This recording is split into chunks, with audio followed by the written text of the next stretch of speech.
Bismillahirrahmanirrahim. Assalamualaikum warahmatullahi wabarakatuh.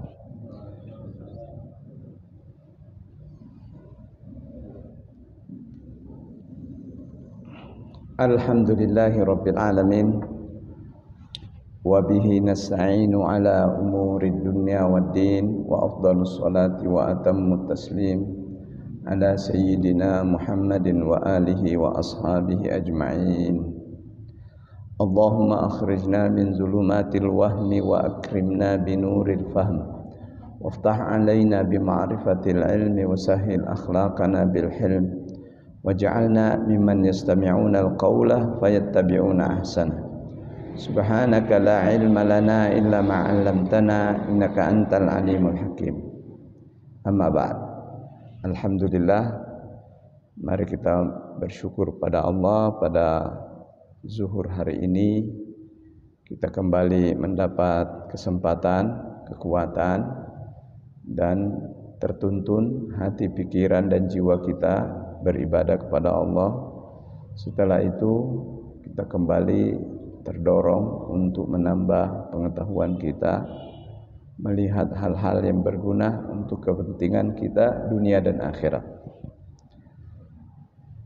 Materi yang kita bawakan ini berlanjut dari beberapa pertemuan sebelumnya, yaitu sebelum Ramadan kita lakukan, dan sebagaimana kita sampaikan bahwa materi fikih ini adalah produk pemahaman, hasil dari pemahaman para ulama terhadap ketentuan syariat Islam, ketentuan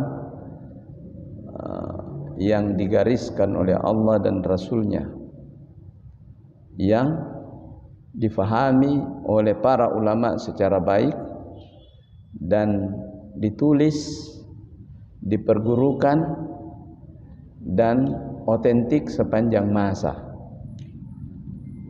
Apa yang difahami oleh ulama ini adalah bersumber dari Al-Quran dan hadis.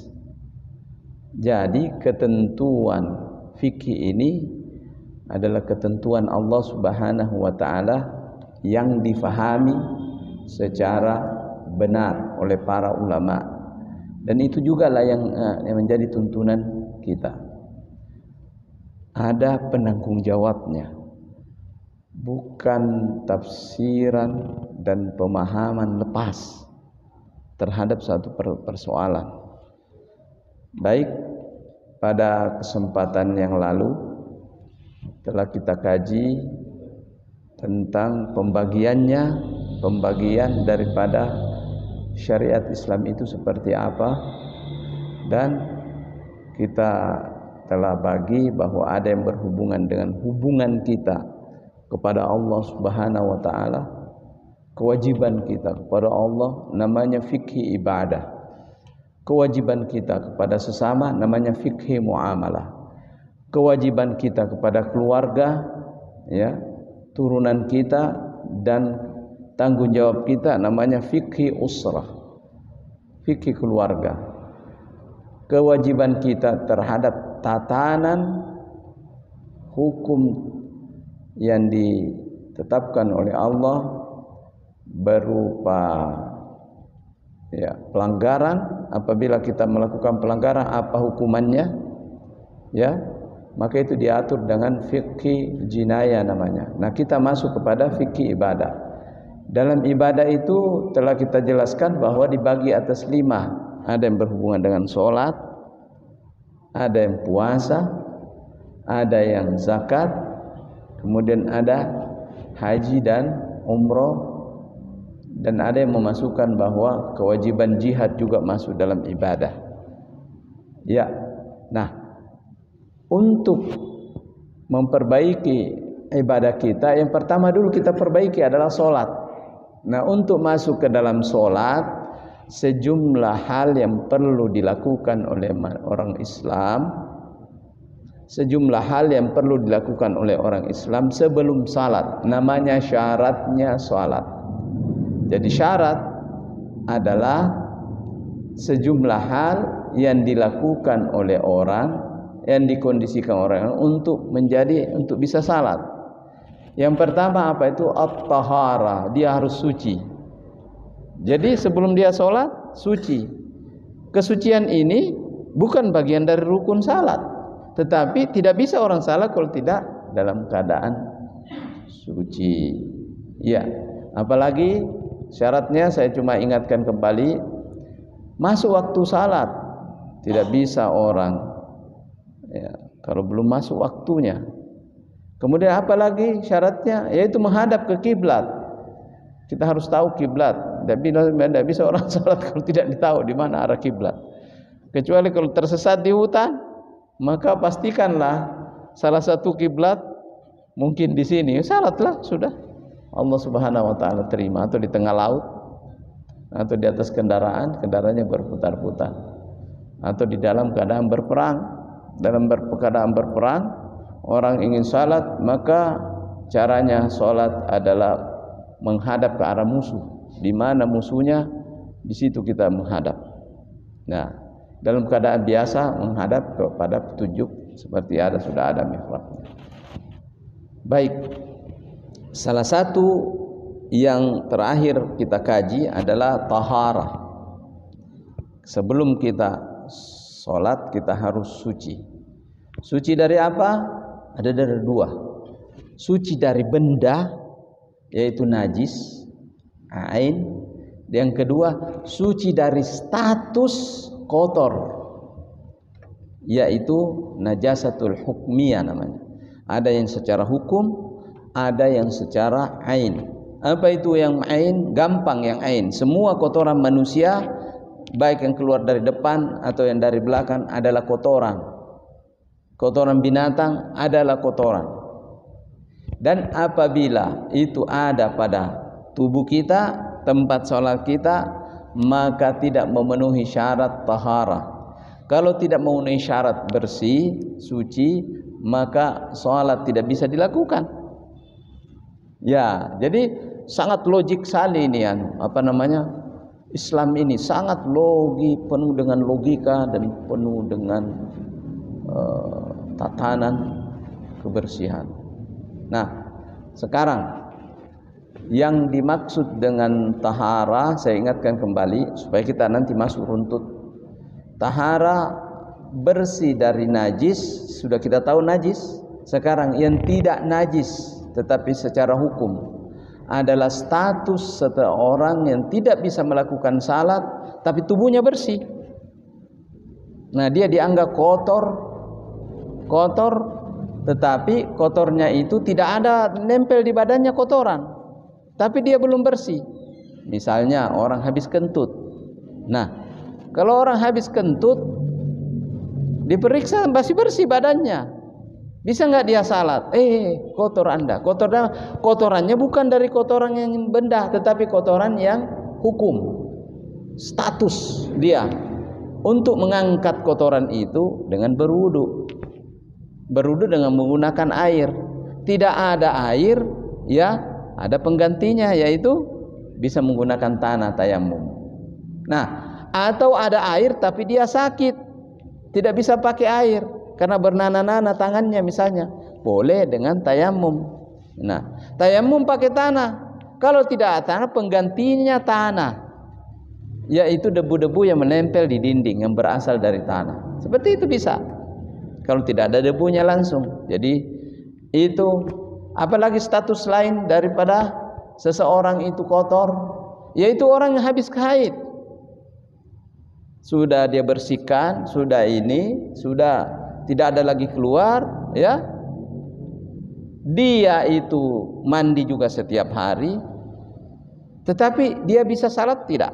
Belum bisa. Nanti dia mandi dengan meniatkan untuk kebersihan, mandi bersih namanya.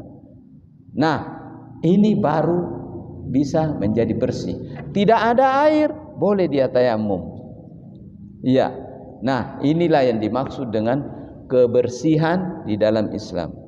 Nah, kalau sudah memenuhi syarat ini, maka boleh salat. Boleh salat.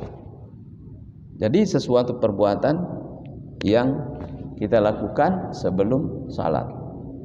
Baik, kita akan masuk langsung kepada, jadi tadi haid nifas ya, sudah haid nifas mengangkat statusnya.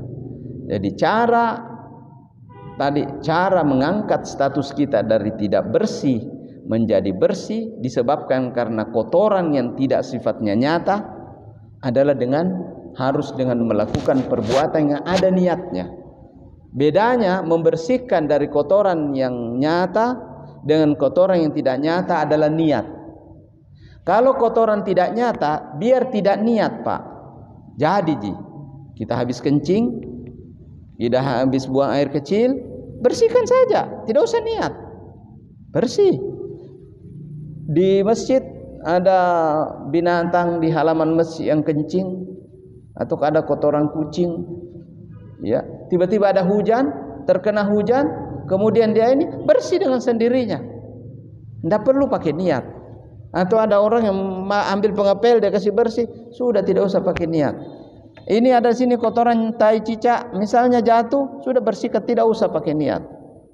Tetapi membersihkan sesuatu yang sifatnya tidak nyata, seperti orang habis kencing, orang habis kentut, ya, itu status dirinya tidak bersih. Mengangkat kepada status bersih harus dengan niat. Nawaitul wudu'a li raf'il hadasil asgar lillahi ta'ala. Dia langsung ini. Kalau orang habis, kemudian orang junub, ya, kemudian dia ingin mengangkat statusnya mandi, bukan mandi biasa, tetapi meniatkan mandi untuk membersihkan dari junub. Bisa salat setelah itu. Biar tidak wudu lagi. Bisa. Kan wudu dengan wudu dengan mandi besar kan sama statusnya. Ya? Iya. Cuma kalau batal anunya ya, kan biasanya mandi besar itu dimulai dengan wudu dulu. Dimulai dengan wudu baru dilanjutkan. Ada yang ditutup dengan wudu, ada dua pendapat. Ya, jadi kalau tersentuh kemaluan lagi batal wudunya, jadi wudu lagi. Tapi kalau tidak tersentuh kemaluannya tidak apa-apa. Nah, itu. Jadi haid, nifas, kemudian kentut, ya, kemudian dalam keadaan batal wudunya, dia ingin membersihkan diri dengan status yang baru, status suci adalah harus ada niatnya. Nah, itu yang membedakan. Ya, baik. Sekarang kita masuk lebih dalam lagi, ya, yaitu berkenaan dengan, saya langsung masuk kepada jenis-jenis yang mensucikan. Jadi kita kan mau suci, mau bersih. Apa yang dipakai untuk membersihkan diri dan mensucikan diri? Apa saja yang bisa? Nah, di sini ada dua masalah. Hal satu, ada yang disepakati ulama, ada yang tidak disepakati ulama. Mungkin kita baru tanya, kenapa tidak disepakati aja semua? Tidak usah ini, biar tidak ada beda pendapat. Itu tergantung kepada dalilnya. Kalau dalilnya tegas, lugas dan pasti, qul huwallahu ahad, katakan Allah itu satu, tidak perlu orang berbeda pendapat. Kenapa? Karena Allah itu satu. Tidak boleh tafsirkan dua, tidak boleh tafsirkan tiga. Itu namanya lugas, tegas. Makanya banyak hukum Islam itu lugas, tegas, tidak perlu dipertentangkan. Solat ya solat, perintah solat, wajib solat, tidak ada itu perbedaan pendapat antara wajib solat atau tidak wajib solat, tidak ada. Kenapa lugas? Tetapi ketika dalil itu dalam bentuk tidak jelas, butuhkan penjelasan ulama, disitulah terjadi perbedaan pendapat. Wa aqimus salata wa atuz zakata, tunaikan dirikan salat dan tunaikan zakat. Bagaimana cara mendirikan salat? Cari di Al-Quran. Ada petunjuknya? Tidak ada. Berarti kita harus cari di hadis. Ketika cari di hadis, ada riwayatnya, ada yang kuat, ada yang lemah, ada yang ini, yang ini. Disitulah terjadi perbedaan pendapat. Yang mendapatkan yang lemah mengatakan ini yang sunnah-sunnah saja. Yang mengatakan ini yang wajib. Di situ perbedaannya. Nah, sekarang yang disepakati ulama bahwa ya yang boleh dipakai untuk membersihkan najis yang nyata atau najis ain, bukan tidak nyata ya, yang tidak nyata tadi adalah status. Ya, adalah air yang disebut al-mutlaq. Apa itu al-mutlaq? Air yang tidak punya sifat apa-apa, tidak ditempeli apa-apa. Ya, terdiri dari air hujan, itu tidak ada campuran apa-apanya, tidak dicampur sabun, tidak dicampur wangi-wangian, itu namanya mutlaq. Artinya air masih bebas. Air sumur, air sungai, air laut. Nah, air-air ini adalah air yang sepakat ulama kalau ingin menghilangkan najis pakailah itu semuanya. Tidak ada perbedaan pendapat, Pak. Tidak ada perbedaan pendapat. Ya, wa yunazzilu 'alaikum minas sama'i ma'an liyutahhirakum. Surat Al-Anfal ayat 11. Sesungguhnya Allah menurunkan dari langit untuk kalian air untuk menjadikan kalian suci. Selesai. Pakai itu bersih. Ya. Kemudian apabila airnya tidak ada, apa yang harus kita dipakai?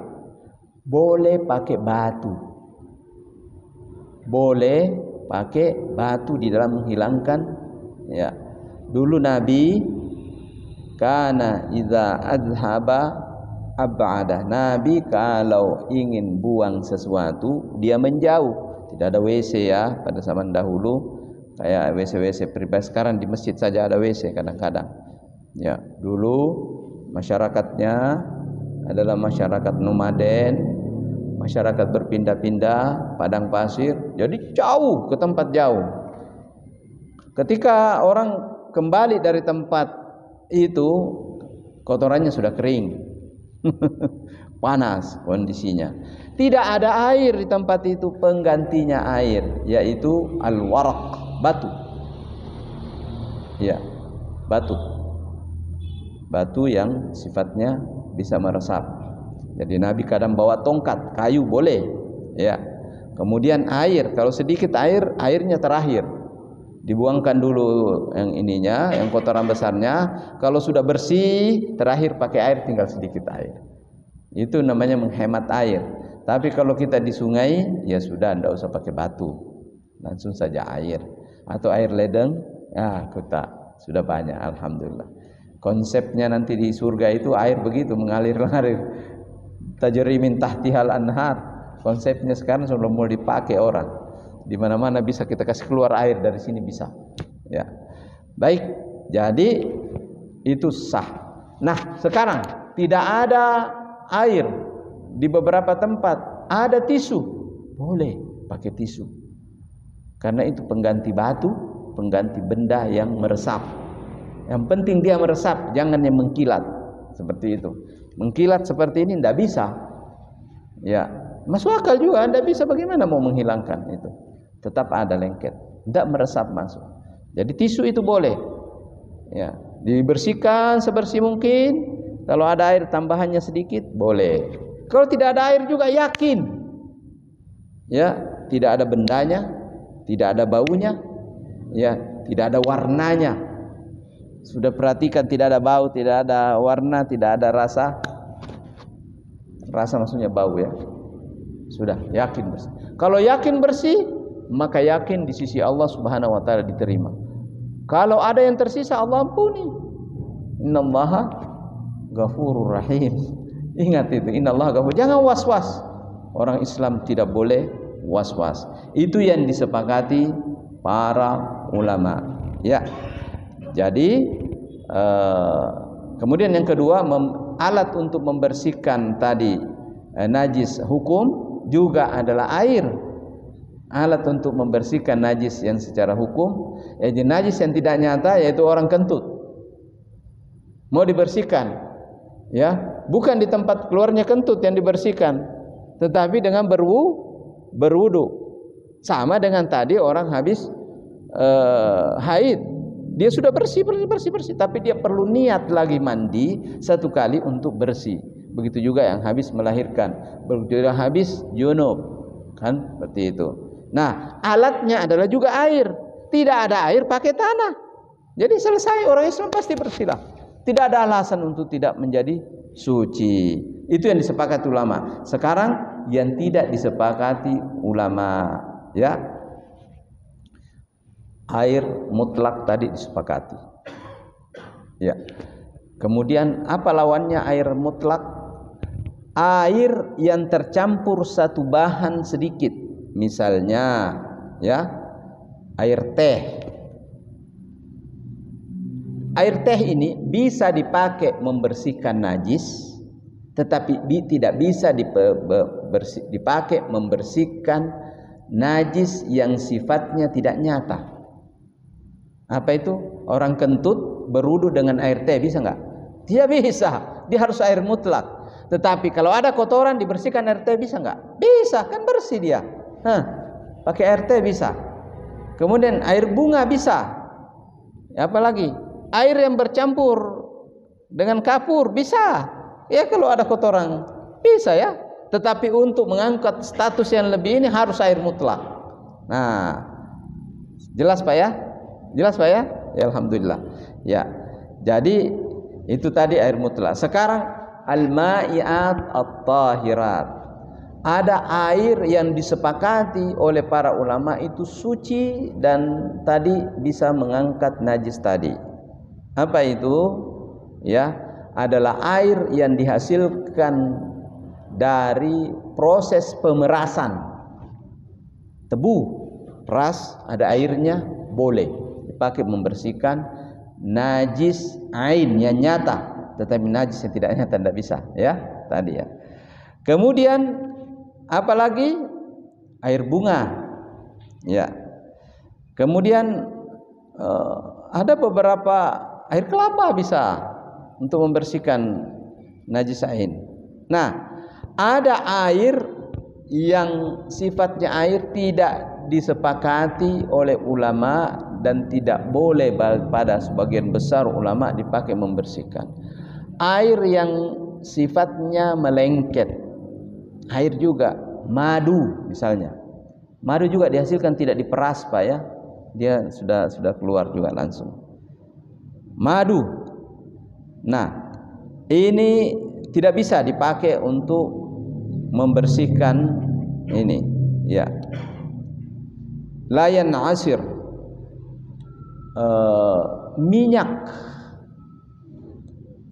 minyak juga itu termasuk. Dia ada beberapa buah, termasuk buah zaitun, itu tidak diperas, dimasak saja keluar minyaknya baru diambil, ya, tidak diperas, ya. Kemudian susu binatang, ya, susu binatang tidak bisa. Kemudian lemak, itu semuanya ya bisa mencair itu, tapi tidak bisa pakai bersihkan itu. Itu disepakati sebagian besar, ada yang sebagian besar tidak. Baik, sudah ya, itu ya. Jadi yang dipakai membersihkan itu air-air yang bisa diperas khusus untuk membersihkan najis ain. Cara membersihkan yang lain supaya kita bersih juga adalah mengadalku, memijit-mijit. Apa itu maksudnya memijit-mijit? Memijit itu dikasih begini. Itu termasuk memijit. Kalau begini namanya mengusap. Jadi memijit-mijit dulu. Jadi dihentakkan baru ini. Nah, itu bagi yang ingin menghilangkan najis yang sifatnya melengket kayak tai kucing misalnya, atau tai kambing atau apa, melengket di sandal. Kalau ada air mutlak itu dicuci sampai bersih betul. Kalau perlu disikat, ya. Nah sekarang kalau tidak ada sikat, nah tidak ada air, bagaimana mau menyikat tidak ada air? Nah cukup di tanah saja, dalk namanya, dipijit-pijitkan. Ada tanah, itu sendal digosok ke tanah, sepatu gosok ke tanah. Usahakan dulu cungkil-cungkil sedikit ya, ada upaya gosok. Kalau ada tersisa sedikit, dimaafkan oleh Allah. Makanya jangan heran kalau di Arab Saudi itu ada polisi yang pakai sepatu masuk di masjid salat, tidak nabuka itu sepatunya. Kenapa? Karena dia sudah gosok-gosokkan. Kemudian hukum fikih mengatakan bahwa ya tanah misalnya kena sandalnya ini atau sepatunya itu, Pak polisi yang di sana itu kena, taruhlah tai burung merpati, kan di sana banyak burung merpati. Kemudian dia jalan lengket di sepatunya.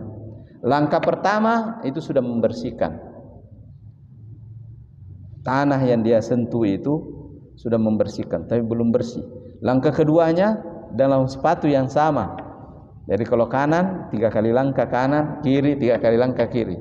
Itu sudah terbersihkan keduanya. Kemudian yang ketiganya lagi itu sudah menuntaskannya. Kalau ada tersisa Allah ampuni. Luar biasa Islam ini. Jadi makanya perempuan disunahkan untuk pakaiannya jangan kelihatan walaupun mata kakinya, ya kan? Sekarang kan ada kaos kaki aman ya. Dulu tidak ada kaos kaki. Jadi konang kaki sedikit itu perempuan kelihatan, auratnya kelihatan.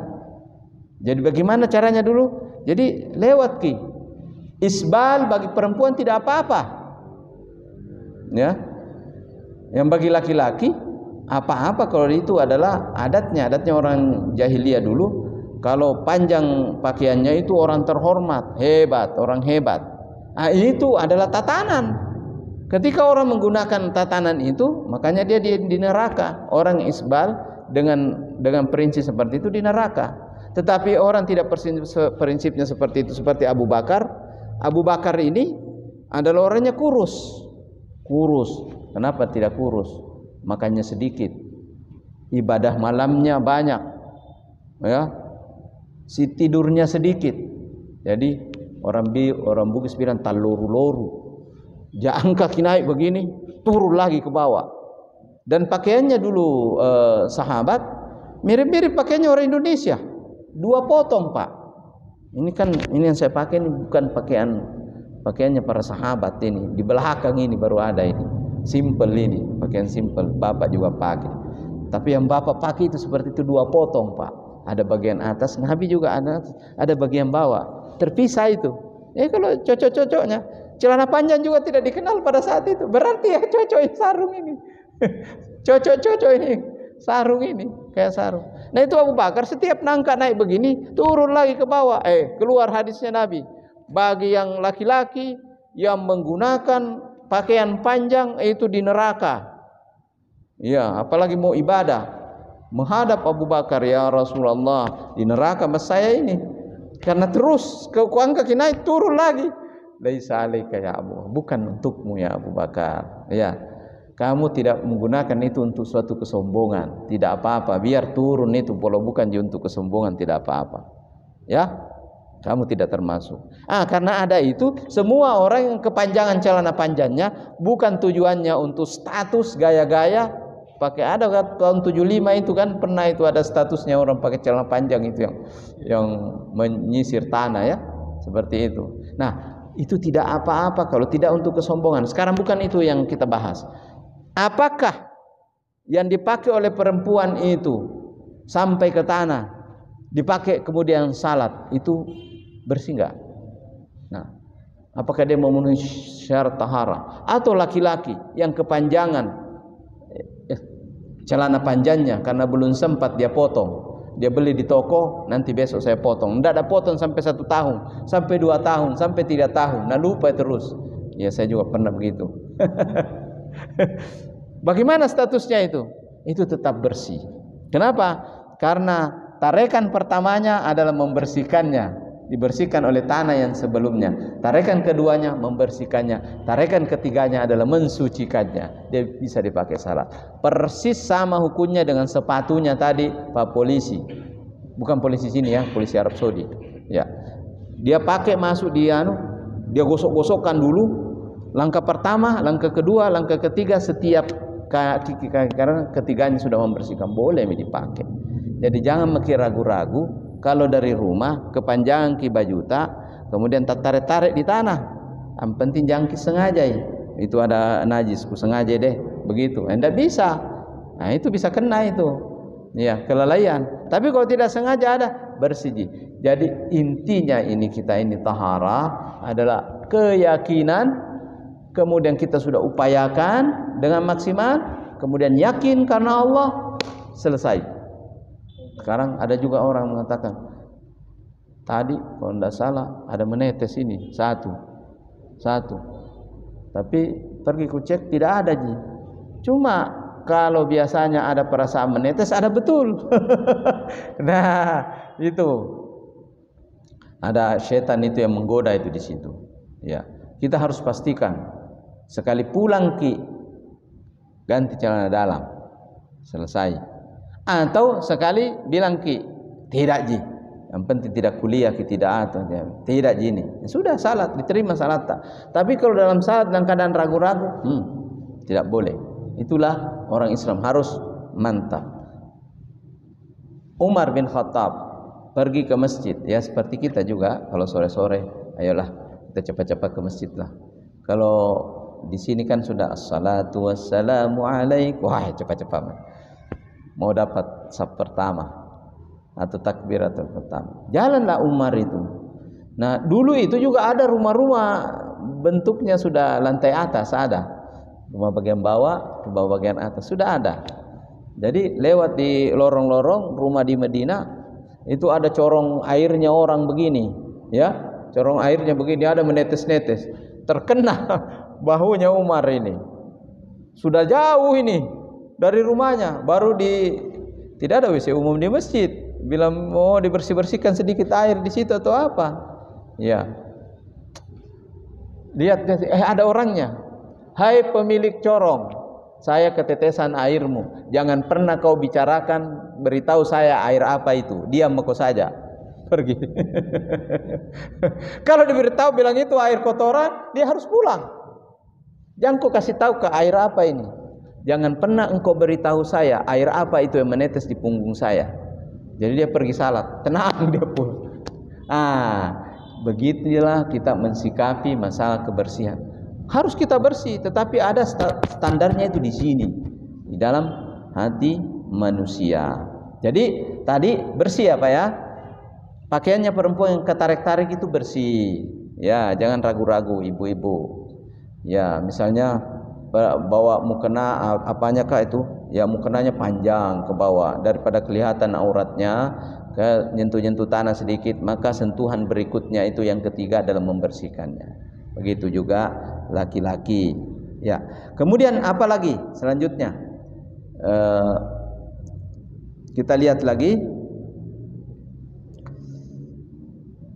Al-mashul ladzi yazulu bihi asarun najasa. Cara membersihkan dari najis adalah mengusapnya di mana titik yang diusap itu kelihatannya sudah tidak ada najis. Nah, itu khusus untuk benda-benda yang mengkilap. Nih, benda-benda yang mengkilap. Ya, ini meresap. Kalau yang meresap lain. Kalau meresap harus dicuci dengan air. Ya, kalau tidak ada air pakai tanah baru digosok-gosok lagi. Nah, yang mengkilap ini cukup diambilkan kain dan diusap 3 kali. Ada tai cecak ataukah la samahallah tidak kita inginkan tiba-tiba ada seekor anjing misalnya masuk dan kencing di sini. Ya, bagaimana caranya? Tidak ada air lagi mati, PDAM apa semuanya. Ambil satu kain kemudian diusap sampai bersih.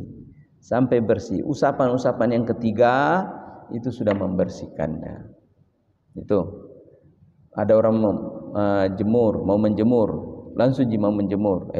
Usap ki dulu itu tali jemurannya.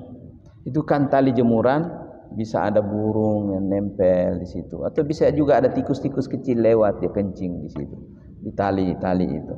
Nah, bagaimana cara membersihkannya? Ambil kain, ya, kasih air sedikit, kemudian diusap. 1, 2, 3. Mazhab Imam Syafi'i sempurna 3. Kebersihan itu 3 kali. Kalau mazhabnya Imam Hanafi cukup 1 kali juga, tidak apa-apa.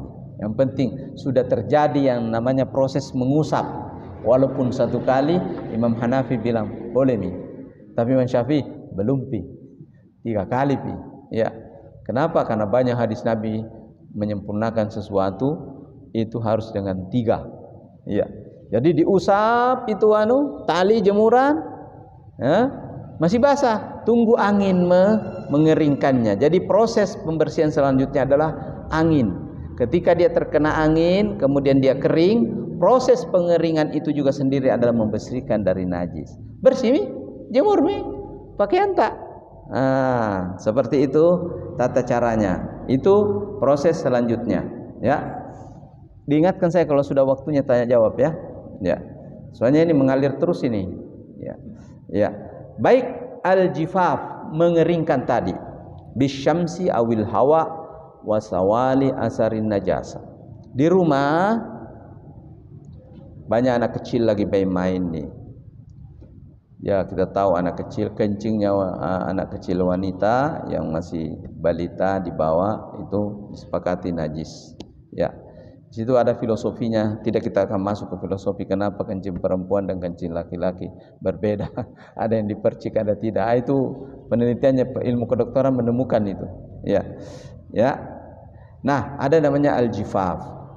Di satu tempat kencing, terjadi kencing, atau kencing tikus, atau kencing ini, tidak ada air. Nah, tidak ada, tapi masih basah. Bagaimana kamu kita usap?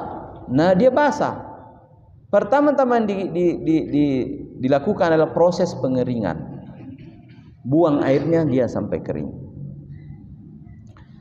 Pakai koran bisa, boleh, kasih tempel koran. Ada karung, kasih karung. Tunggu. Setelah itu, tidak ada krim ya, usap. Ambil kain-kain atau tisu, usap. Ya.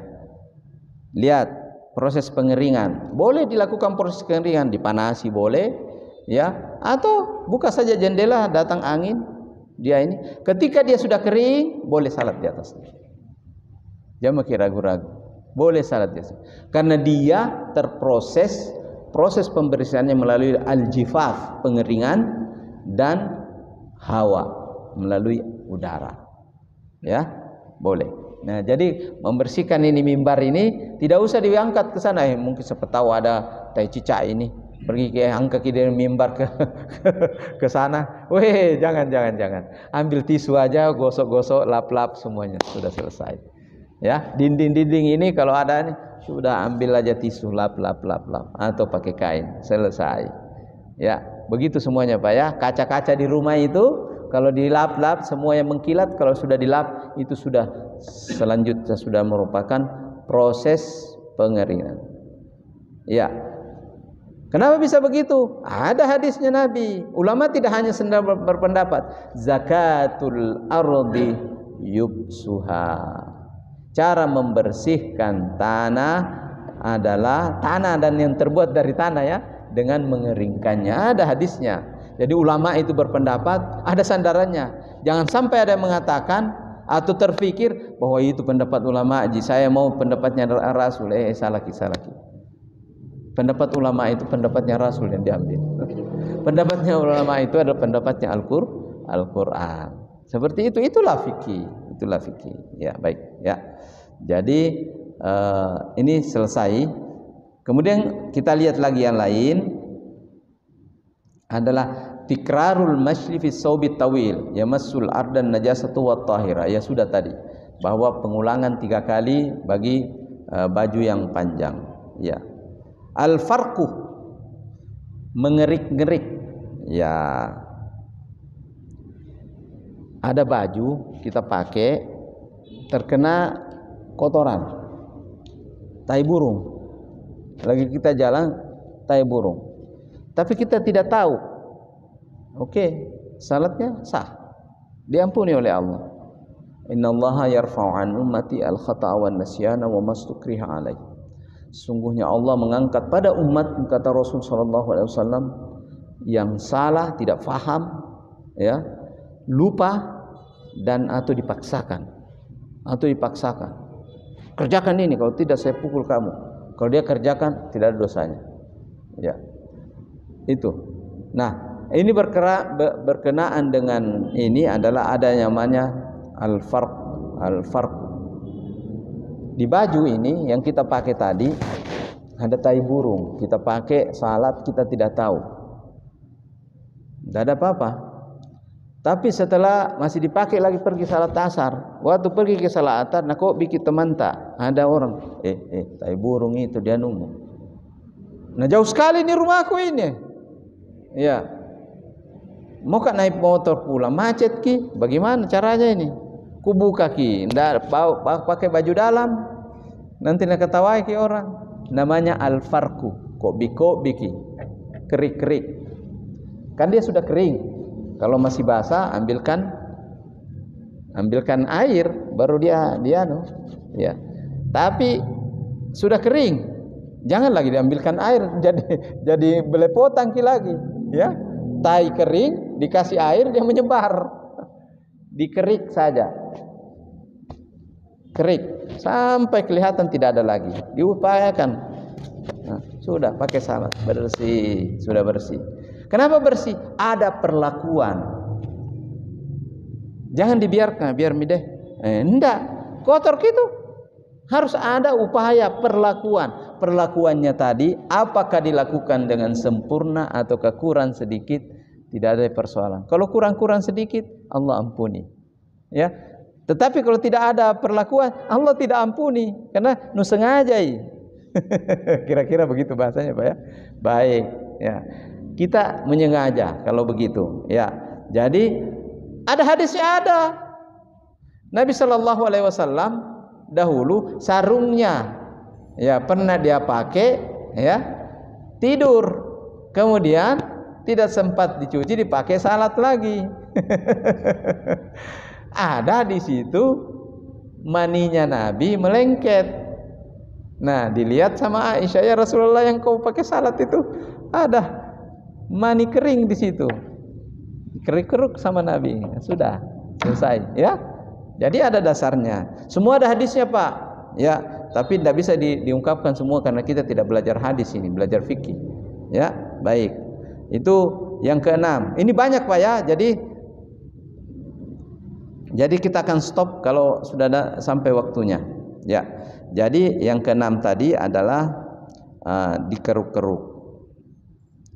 Kemudian yang ketujuh, mana yang ketujuh ini?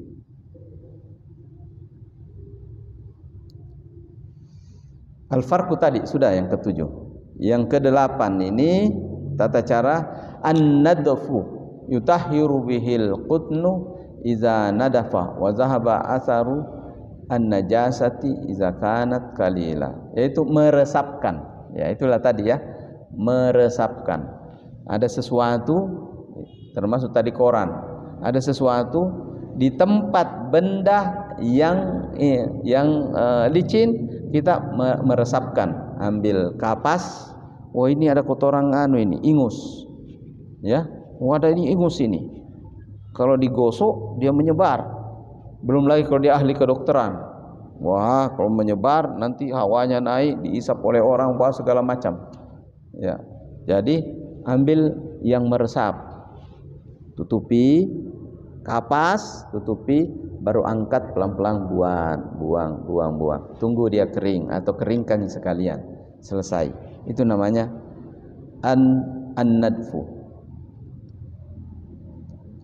Kemudian ada lagi at-takwir. Bagaimana caranya at-takwir ini? Membatasi.